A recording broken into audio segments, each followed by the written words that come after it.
Good morning, everyone. This is Sham. You're most welcome to my SIL YouTube channel.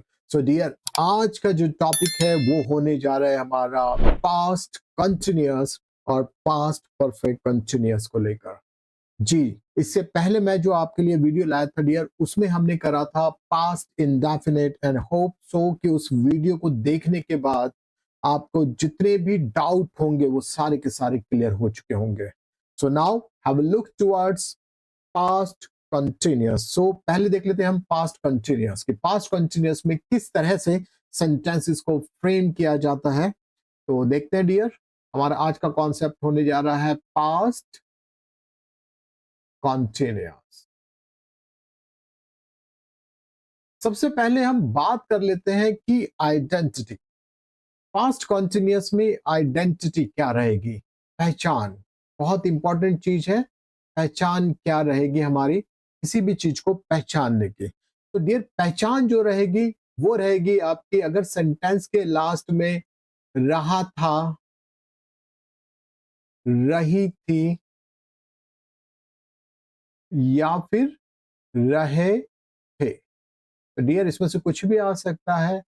रहा था, रही थी and रहे थे, आपका कुछ भी हो सकता है। अब देखते हैं एग्जैक्टली है किस तरह का। अब मैं आपको बता दूं कि इसके अंदर जो आप हेल्पिंग वर्ब यूज करेंगे डियर, वो हेल्पिंग वर्ब होंगे आपके was और were। was और were। और ये was और were जो हेल्पिंग वर्ब है वो एक्चुअली में आप किन किन सब्जेक्ट के साथ लगाएंगे वो भी देख लेते हैं डियर। was आएगा अगर आपका subject he, she, it, name या सिंगुलर और आई। आपका ही, she, it, name, सिंगुलर और आई के साथ was हेल्पिंग वर्ब लगेगा डियर। और वर लगेगा अगर आपका we, they, you और प्लूरल है। होप सो आपको पता चल गया होगा कि आइडेंटिटी होगी सेंटेंस के लास्ट में रहा था, रही थी एंड रहे थे, और हेल्पिंग वर्ब हमारा was और वर लगाया जाएगा। और क्योंकि एक ये एक्शन वर्ड है, कंटिन्यूटी को दिखाता है, तो डियर इस तरह के सेंटेंस में हम वर्ब के साथ, वर्ब के फर्स्ट फॉर्म के साथ आईएनजी का यूज करें। वर्ब के फर्स्ट फॉर्म के साथ आईएनजी का यूज करेंगे। So now have a look toward some sentences. पहला सेंटेंस देख लेते हैं कि वे लोग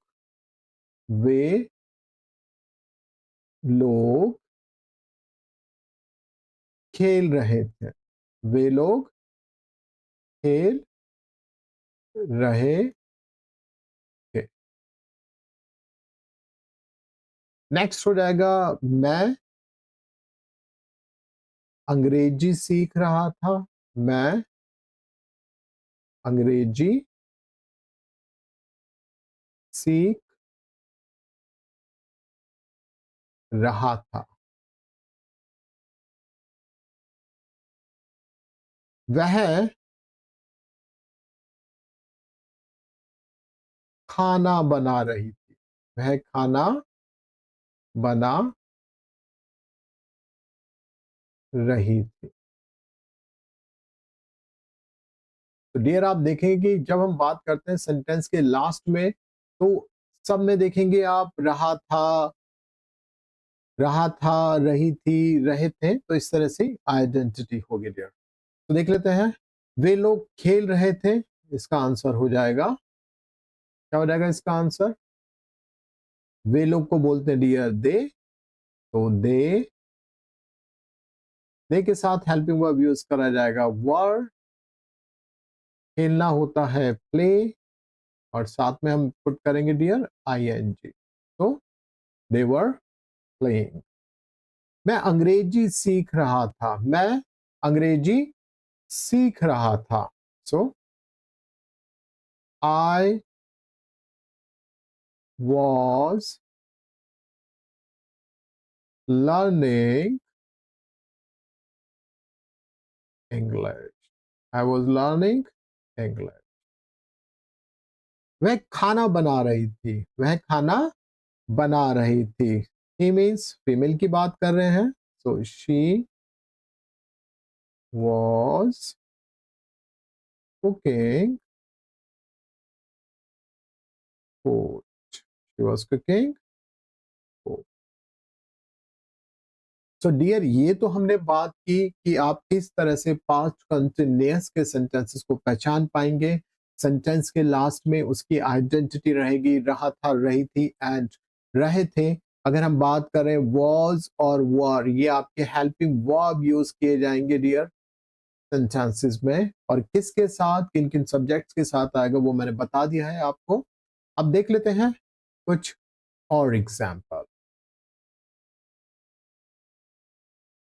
अगर मैं कहूं कि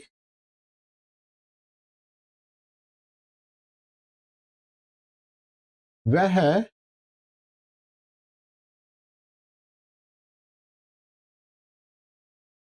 ऑफिस जा रहा था. वह ऑफिस जा रहा था. नेक्स्ट हो गया, तुम झूठ बोल रहे थे. क्या कर रहे थे डियर? तुम झूठ बोल रहे थे. रहे थे. तो देखते हैं अब इन सेंटेंसेस को किस तरह से फ्रेम किया जाएगा. तो वह ऑफिस जा रहा था. तो डियर, रहा था मीन्स मेल है. ही का हेल्पिंग वर्ब वाज. जाने के लिए हम यूज करेंगे गो और उसके साथ ing. He was going. और हमेशा ध्यान रखिएगा कहीं पे भी अगर जाने की बात करते हैं तो आप टू का यूज करेंगे. ऑफिस जाने के लिए हमने टू यूज कर दिया. He was going to office. तुम झूठ बोल रहे थे. तुम झूठ बोल रहे थे. I'm sorry. देख लेते हैं. तुम झूठ बोल रहे थे, इसे हम ट्रांसलेट करेंगे. तुम के लिए आ गया dear you were.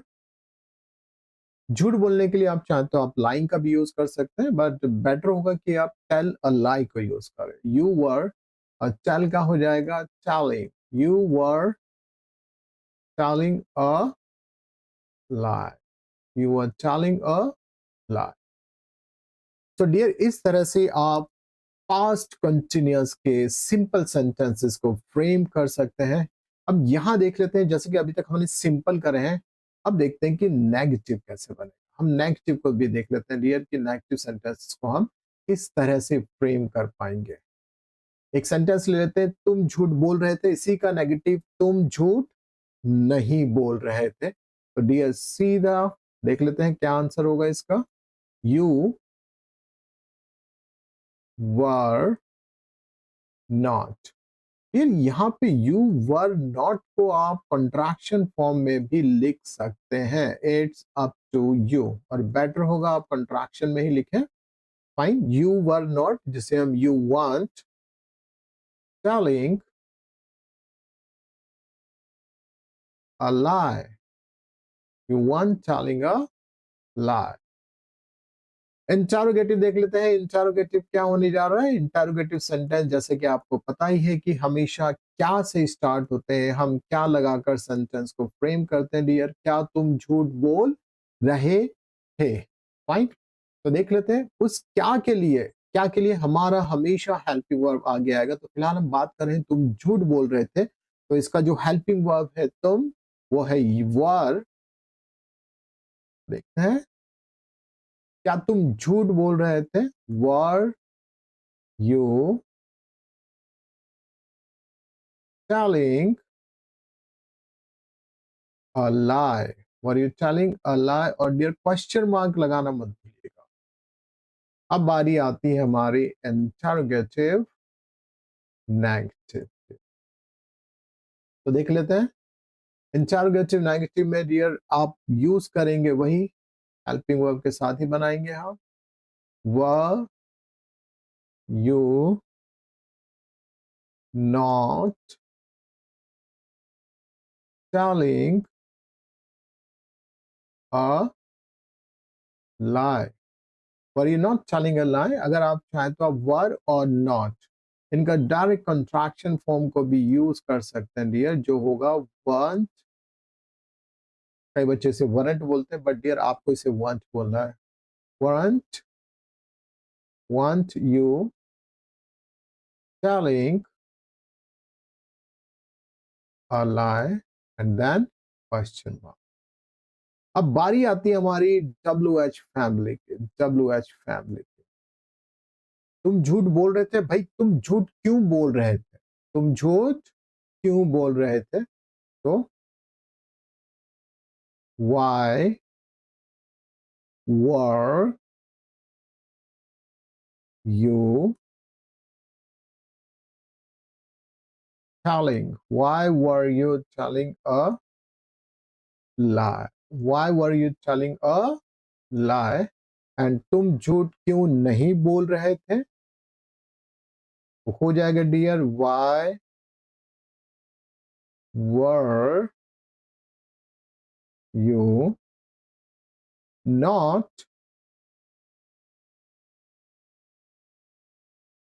Telling a lie, why were you not telling a lie. और आप चाहे तो वाई वर यू नॉट, आप इसके बाद सीधा कंट्रैक्शन फॉर्म यूज कर सकते हैं। वाई वर नॉट का सीधा कंट्रैक्शन फॉर्म होगा हमारा want। why want you telling a lie, why want you telling a lie। तो डियर इस तरह से आप पास्ट कंटिन्यूअस के सेंटेंसेस बहुत ही आसानी से फ्रेम कर सकते हैं। अच्छा इसमें एग्जैक्टली कई बार क्या होता है, कई बच्चों को ना कंफ्यूजन रहती है, राइट। एक वर्ड है हमारा क्या, इस क्या को लेकर, इस क्या को लेकर कई बार स्टूडेंट का कंफ्यूजन ये रहता है कि इस क्या के लिए हम हेल्पिंग वर्ब लगाएं या फिर WH फैमिली का व्हाट लगाएं। तो यहां पे ये कंफ्यूजन बहुत रहती है। जैसे कि एक एग्जांपल के थ्रू मैं बताना चाहूंगा।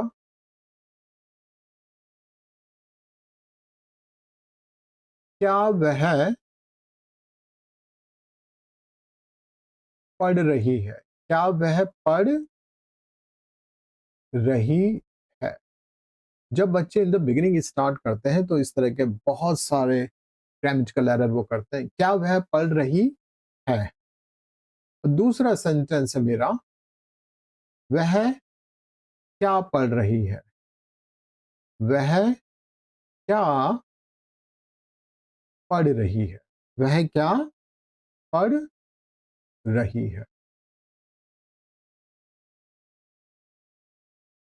अब देखिए हम दोनों सेंटेंस एग्जैक्टली क्या। अब यहाँ पे कंफ्यूजन क्या क्रिएट होता है, ये जो क्या लिखा है ना यहाँ पे, ये क्या और ये क्या, ये दोनों क्या मिलकर कंफ्यूजन क्रिएट करते हैं। पहला सेंटेंस है क्या वह पढ़ रही है। सो यहाँ पे मोस्ट ऑफ द टाइम बच्चों का आंसर होगा व्हाट इज शी रीडिंग। ये कंफ्यूजन कब होता है, क्योंकि इन द बिगिनिंग जब स्टूडेंट लर्निंग स्टेज में होते हैं तो उन्हें क्या का मतलब क्या लगता है कि सिर्फ और सिर्फ व्हाट। हालांकि इंटरोगेटिव सेंटेंसेस सीखने के बाद भी उनके साथ ये प्रॉब्लम जैसे कि तैसे ही रहती है। तो कई बार क्या होता है कि अच्छे अच्छे स्टूडेंट इस तरह की गलतियां करते हैं। तो यहाँ पे देखो मैं बहुत इजी तरीका आपको बताता हूँ ताकि आप इजीली उस चीज को फाइंड आउट कर सको अपने आप कि हाँ यह तरीका है क्या को पहचानने का कि इस क्या के लिए मुझे हेल्पिंग वर्ब वाला यूज करना है या WH वाला व्हाट यूज। ओके, जैसे कि हम लेते हैं पहला है क्या वह पढ़ रही है। डियर अगर आप इस सेंटेंस को देखें तो इस सेंटेंस में एग्जैक्टली क्या है, मैंने बोला क्या वह पढ़ रही है। अब इस सेंटेंस में क्या है, क्या वह पढ़ रही है? अगर मैं आपसे इस सेंस में पूछूं कि क्या वह पढ़ रही है, तो आपका आंसर क्या होगा? आप बोलोगे हाँ वो पढ़ रही है, या फिर नहीं वो नहीं पढ़ रही है। क्या? तो आंसर होगा आपका इधर यस और नो में, राइट? अब दूसरा सेंटेंस है, और हाँ एक कई बार ऐसा परसेप्शन होता है स्टूडेंट्स के साथ कि अगर क्या पहले आ गया तो वो इंटेरोगेटिव, अगर बीच में आ गया तो वो डब्ल्यू एच, राइट? और ऐसा कुछ नहीं है, आपका जो क्या है वो पहले भी आ सकता है और बीच में भी आ सकता है सेंटेंस के। तो इसका मतलब ये नहीं कि जो सेंटेंस में पहले क्या आया है आप उसे कंसिडर करो व्हाट और किसी दूसरे तरीके से। जी नहीं, तरीका मैं बता देता हूं, क्या कहीं पे भी आने दो, आपको सिर्फ वो तरीका पता होना चाहिए, आप इजीली पहचान पाएंगे कि ये इंटेरोगेटिव सेंटेंस है मेरा, ये डब्ल्यू एच फैमिली का सेंटेंस है। तो पहला सेंटेंस है, क्या वह पढ़ रही है? इसका जो आंसर होगा वो या तो आप यस में दोगे या नो में। अगर मैं कहूं कि क्या तुम जा रहे हो, अगर मैं आपसे बोलूं क्या तुम जा रहे हो, तो आप क्या रिप्लाई करेंगे? हाँ मैं जा रहा हूं, हाँ या नहीं। Fine dear.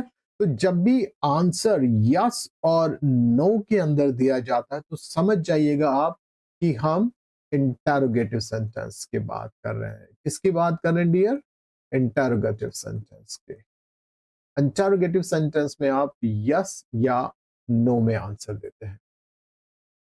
और जब मैं बोलूं वह क्या पढ़ रही है, वह क्या पढ़ रही है, अब देखो यहाँ पे एग्जैक्टली होता क्या है, एक्सप्रेशन। अगर मैं बोलूं कि यहाँ पे एक्सप्रेशन बहुत मैटर करते हैं, मैं दोनों सेंटेंसेस को, हालांकि क्या कहीं पे भी आ जाए, लेकिन मेरे एक्सप्रेशन से आप पहचान सकते हैं कि एग्जैक्टली मैं क्या पूछना चाहता हूँ, रिकन्फर्म करना चाहता हूँ, या मैं कोई क्वेश्चन मैंने पूछ करा है।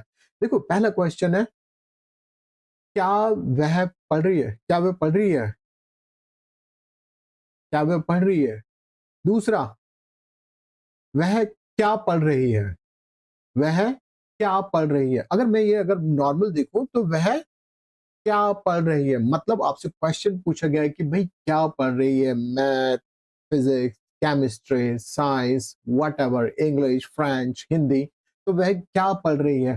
तो यहाँ पे अब आपको क्या करना पड़ जाएगा डियर, आपको एक्सप्लेन करने की जरूरत है। यहाँ पे अब आपको एक्सप्लेन करना पड़ जाएगा कि हाँ वह इंग्लिश पढ़ रही है, हिंदी पढ़ रही है, मैथ्स पढ़ रही है, फ्रेंच पढ़ रही है। तो ये सारे ऑप्शन मिलेंगे आप। तो जब भी आपका डियर एक्सप्लेन करना पड़ जाए कि वह क्या पढ़ रही है, तो यहाँ पे इस क्या के लिए आप हमेशा और हमेशा व्हाट का यूज करेंगे, और आप समझ जाएंगे कि ये डब्ल्यू एच फैमिली से ही बिलोंग करता है। Fine dear. So hope so आपको अब पता चल गया होगा कि किस तरह से आप अपने इस कंफ्यूजन को दूर कर सकते हैं। मैं दोबारा बता रहा हूं, क्या के लिए आप अपना हेल्पिंग वर्ब यूज कर सकते हैं या फिर व्हाट यूज करते हैं, लेकिन आपको दोनों सिनेरियो में पता होना चाहिए कि कब आपको हेल्पिंग वर्ब यूज करना है, कब आपको व्हाट यूज करना है। ये प्रॉब्लम सिर्फ और सिर्फ तब आती है जब आप बिगिनर्स होते हो डियर। जब इन द बिगिनिंग जब आप स्टार्ट करते हो ना सीखना इंग्लिश, तो ये केवल और केवल बिगिनर्स के लिए आती है। बट मैंने कई ऐसे भी स्टूडेंट्स देखे हैं कि बिगिनिंग होने के बाद भी कम से कम 4 से 5 महीने तक उन्हें इस तरह की कंफ्यूजन रहती है।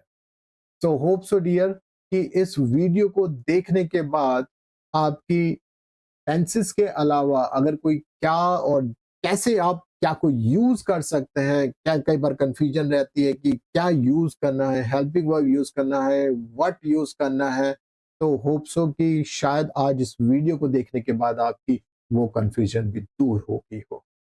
सो डियर, इसी तरह के हम वीडियो लेके आएंगे आपको। हर वीडियो में केवल उसी टॉपिक से रिलेटेड चीजें और इंफॉर्मेशन नहीं दी जाएगी। वीडियो को बनाते हुए कई सारी ऐसी चीजें ध्यान में आती हैं या दिमाग में चलती हैं जो हम आपको देते हैं, वो वाली जो इंफॉर्मेशन है, राइट? सो इस तरह की वीडियो के लिए please keep watching our channel. Don't forget to subscribe our channel. Video अच्छा लगा हो तो प्लीज शेयर करें।